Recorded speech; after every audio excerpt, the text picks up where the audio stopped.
तपाईँ हाम्रो जीवन स्वतन्त्र छैन र? हाम्रो जीवन जिउनको लागि तपाईँ हामीले आफैले मेहनत र परिश्रम गरेका छैनौँ र?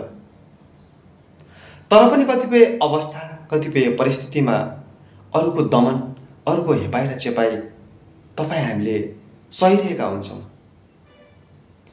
यसरी नै सहिरहँदा एक दिन अप्रिय घटना पनि हुन्छ अनि बल्ल हामीले सोच्छौँ कि त्यो परिस्थितिको त्यति बेला नै औषधि उपचार गरेको भए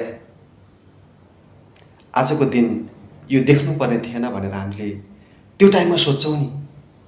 तर कतिपय गाउँघरमा हामीले देखेका पनि होला, आफ्नो परिवारमा भोगेका पनि होला। तपाईहरुको जीवनमा कहिले यस्तो परिस्थिति आएको छ? प्लिज कमेन्ट गर्नुहोला।